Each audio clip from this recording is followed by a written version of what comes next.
Hey yo tout le monde, c'est SQ. Encore une fois, pas de générique, j'en ai marre. J'en ai marre de ce générique. Les musiques, elles sont en ligne, mais le générique, il est trop long, en fait, il dure 30 minutes, donc ça sert absolument à rien d'avoir un générique. Et je peux totalement m'en sortir sans générique. Ah, j'aurais peut-être dû baisser la carte un petit peu plus. Ah, ouais, je suis assez retourné.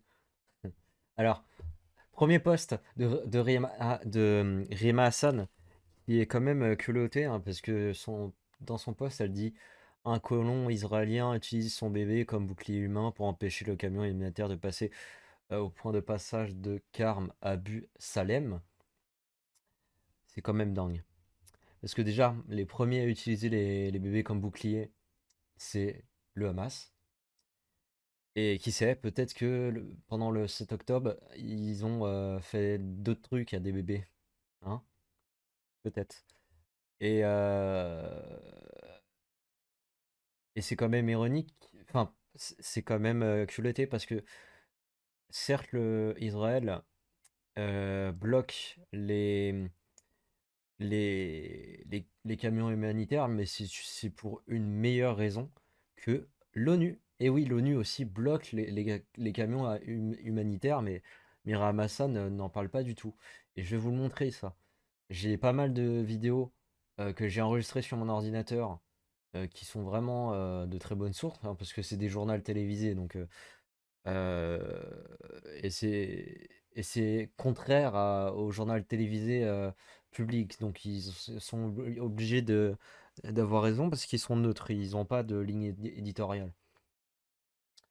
Et donc, et ils traitent toutes les infos, donc ils taclent à la fois Israël et, enfin, en tout cas, ils donnent les infos d'Israël et aussi de l'ONU, qui sont contradictoires, qui sont pas les mêmes avis, donc, mais les deux avis sont partagés, donc si c'est une fake, si c'est une fake news, normalement, il n'y a qu'une seule des deux avis, et là, il y a les deux. Oui, donc du coup, je vais vous montrer les vidéos. Voilà. D'ailleurs, il y a deux journaux télévisés, donc déjà, je vous montre le premier, et il n'y a pas de son, évidemment. Non, mais du son en fait. Ok. Et faut que je change la capture d'écran aussi. Voilà. Comme ça, vous voyez beaucoup mieux. TF1 a pu se Oh, c'est rendre pour la fort. première fois au terminal de Kerem Shalom, dans l'enclave palestinienne. David Benaïm, ce sont des centaines de camions d'aide humanitaire qui sont bloqués là où vous vous trouvez. Ici, au sud de la bande de Gaza, c'est l'équivalent de 800 camions d'aide humanitaire qui sont stockés sous la chaleur sans atteindre les civils qui en ont tant besoin. Cette aide a été pourtant contrôlée, validée depuis des semaines. Alors, pourquoi ça bloque? D'après Israël, l'ONU refuserait de les distribuer. Bah tiens, voilà, l'ONU refuse de les distribuer. Leur raison, pourquoi? Parce que ils exigent de la sécurité lorsqu'ils vont entrer dans Gaza. Jusqu'à là, déjà c'est une bonne raison, mais c'est une raison que l'ONU euh, ordonne. Et la suite du blocage, elle est totalement liée à l'ONU. Vous allez voir que c'est l'ONU qui bloque tout et pas Israël. Même si Israël bloque d'une certaine manière euh, lui aussi, mais c'est plus l'ONU qui bloque parce que c'est l'ONU qui applique plus de conditions. Exigeant un convoi sécurisé, sécurité qui doit être assumée soit par la police locale, c'est-à-dire le Hamas. Voilà, comme il n'y a pas de police locale à Gaza, c'est le Hamas qui gère tout. Et l'ONU préférait que ce soit le Hamas qui gère l'aide humanitaire, ce qui a été le cas la plupart du temps. Ce qui est malheureux, hein, parce que du coup, que font le Hamas avec cette aide humanitaire? Ils le prennent avec eux. euh, Ils le prennent avec eux. Quand ils prennent les camions, il y a environ à chaque fois deux personnes sur les camions avec des armes à feu. Les civils peuvent pas s'approcher, donc du coup, ils peuvent pas prendre l'aide qu'il y a dessus. Ensuite, ces camions sont stockés dans des genres d'entrepôts. Et toute cette aide, il est converti en nourriture pour les restaurants. Et tout ça, je vais vous montrer. Oui, parce qu'il y a des restaurants à Gaza. Ça paraît dingue, mais il y en a quand même. Ce que refuse Israël, soit par le Voilà, Israël, logique. Israël est logique. Il va évidemment refuser que l'aide soit donnée au Hamas.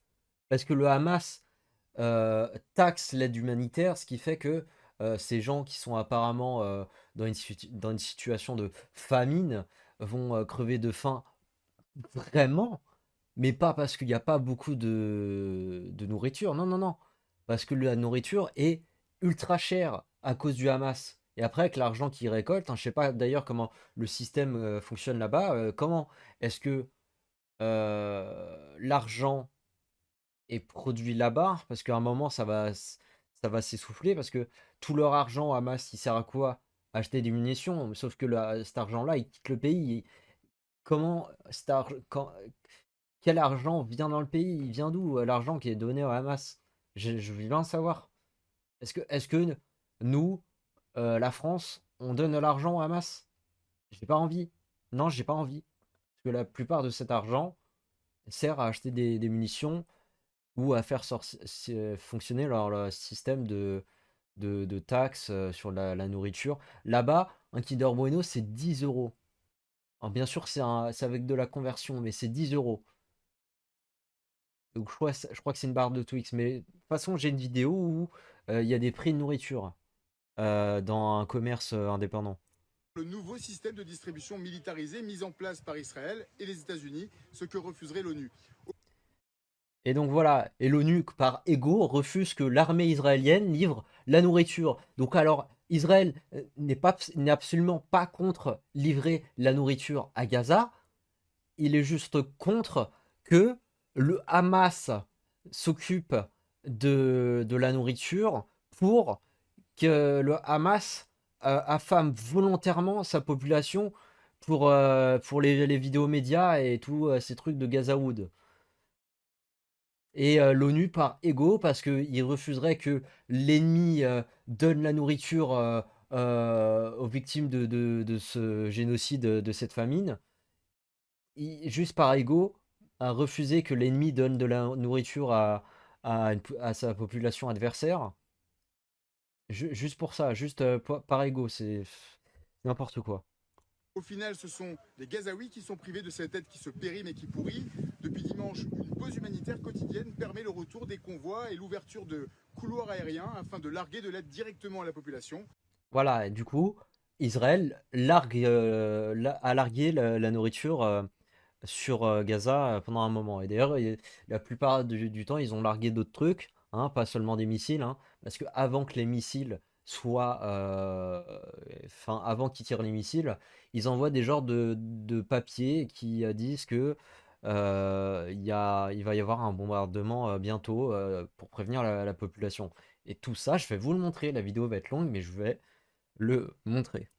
La France se joint aujourd'hui à cet effort en larguant 40 tonnes, soit l'équivalent de 4 camions d'aide humanitaire.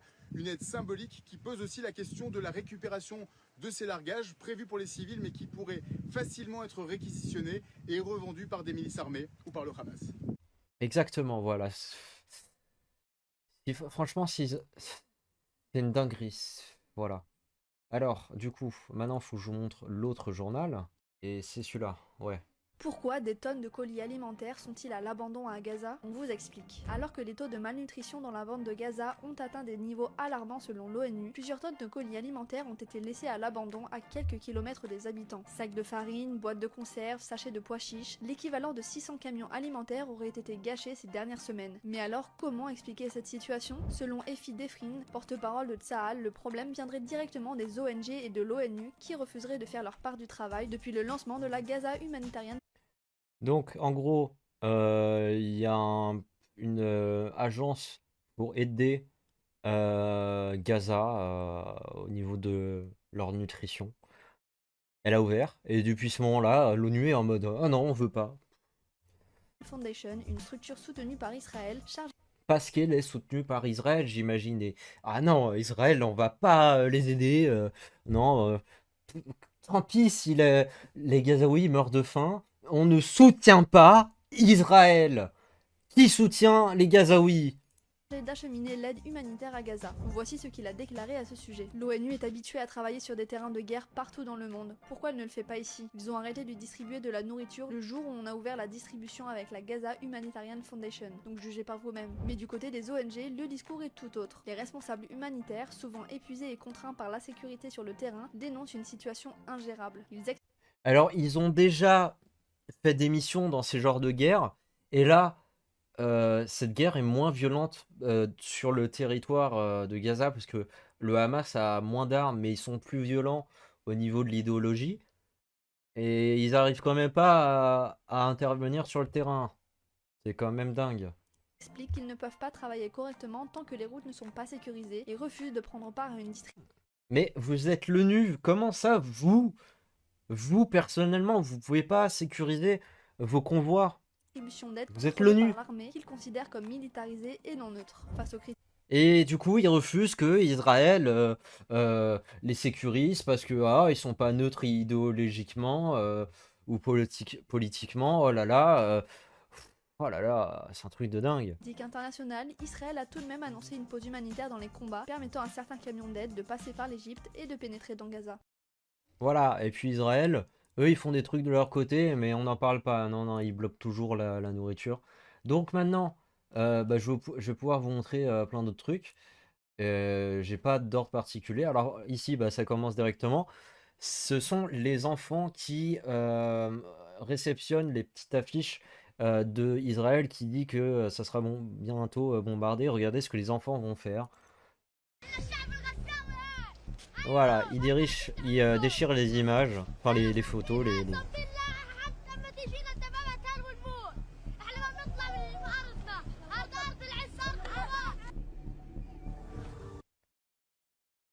Et en bas, c'est écrit que ils vont, ils veulent ou vont, willing, je sais pas ce que c'est exactement, je peux pas traduire directement parce que là, ma vidéo va être trop longue après si je vais traduire quelque part. Mais disons qu'ils veulent servir de martyrs, j'imagine que c'est ça. Alors ici, un commerce. Et donc ici, il y a des prix. Price à Planète Gaza, donc c'est un commerce. Oui, par exemple, le Kinder Bueno, il coûte 15 dollars. Alors, les dollars, c'est proche de l'euro, donc il suffit juste de faire une conversion. Le café coûte 85 dollars, c'est énorme. Le Nescafé 170 dollars. Le Bounty 12 dollars.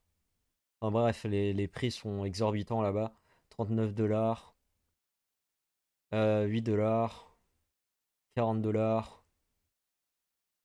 Celui-là, il coûte combien? Ah ouais, d'accord. Mais enfin bref. Euh, alors, qu'est-ce que je peux montrer d'autre? Vous avez les fausses photos propagande. Donc, dans la vidéo que je vais vous montrer, tous les audios sont les mêmes. C'est des fausses, c'est des fausses vidéos de bombardement. La vidéo est un peu longue par contre. Et c'est le même son à chaque fois.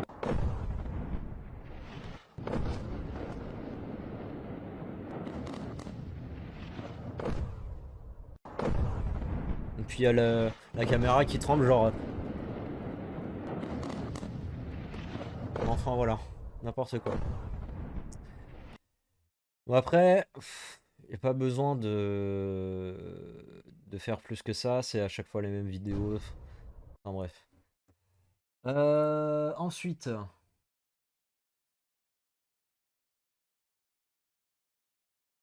Ça c'est le restaurant. Donc du coup c'est là que les camions transportent la nourriture quand le Hamas les a interceptés. Et je vous dis, c'est réellement Gaza. Regardez ce restaurant. C'est plus grand, plus moderne que des restaurants qu'on peut avoir en France. Après, je suis pas allé, je suis pas allé partout dans toute la France. Mais du coup, c'est une crêperie, j'imagine. Et donc,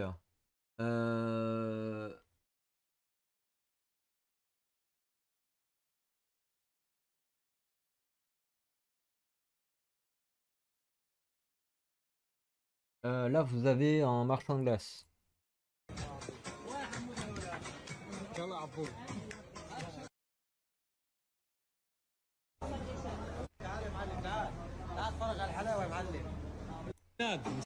Ah non, en fait, c'est plus que ça. Ah si, c'est bien un marchand de glace. Et vous voyez qu'il y a, il y a de l'économie, il y a de la nourriture, les gens mangent là-bas, c'est juste trop cher. Du coup, il y a bien une famine, mais chez les pauvres. Et uniquement chez les pauvres et ceux qui capitulent pas avec le Hamas. Alors ici, vous pourriez croire qu'au niveau des restaurants, je dis de la merde. Mais quand il y a Émeric Caron ou Thomas Porche, je sais plus lequel qui c'est entre les deux de chez les filles qui le dit, comment vous pouvez encore dire que c'est faux? Vraiment. Écoutez Par ça. l'horreur. Ce sont des gens qui sont tués sous leur tente. Ce sont des gens qui sont tués hier dans une rue alors qu'ils étaient au restaurant. Tués hier dans une rue alors qu'ils étaient au restaurant.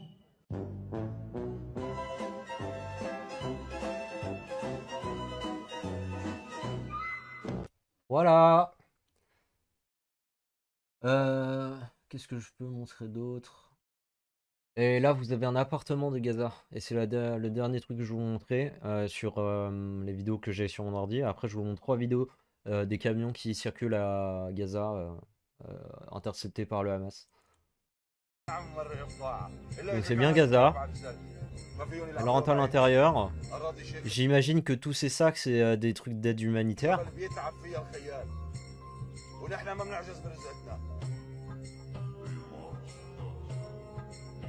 Vous pouvez voir dans le miroir que c'est bien un Palestinien ou une Palestinienne. Et que ils ont le moyen d'avoir du maquillage, des meubles. Enfin voilà quoi. Il n'y a pas tout qui est bombardé là-bas quand même. Là on pourrait croire par l'extérieur, mais en fait c'est l'extérieur des bâtiments qui est dégueu et puis vous avez l'intérieur qui est resté intact. Alors du coup, les vidéos sur Insta. Donc vous avez cette première vidéo de camion et dessus il y a... ah, faut que je vous fasse écouter parce que ça tire.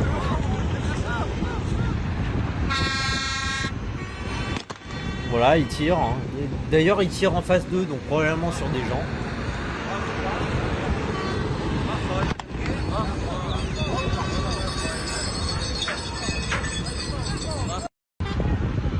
Mais enfin voilà. Je le répète parce que le son a du bruit, ce que j'ai dit. Mais ils tirent en face d'eux, donc du coup ils doivent tirer sur des gens. Là c'est pareil, vous avez une nouvelle vidéo. À chaque fois sur ces camions, il y a un ou deux mecs avec une AK-47. Et comme il n'y a pas d'Israéliens ici, bah du coup la population qui opprime le Hamas, c'est leur population. Et pour pas qu'ils touchent à l'aide humanitaire. Voilà, et puis vous avez une autre vidéo ici.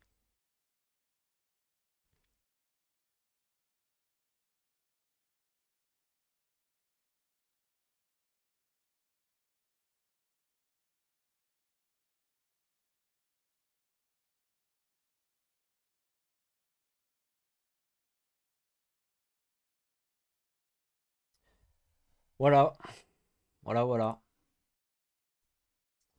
J'espère que vous avez kiffé cette vidéo. N'hésitez pas à liker la vidéo, à vous abonner à ma chaîne YouTube, à... Putain, ma cam est encore trop haute. À commenter la vidéo, à me suivre sur tous mes réseaux sociaux, et puis je vous dis à la prochaine lors d'une prochaine vidéo.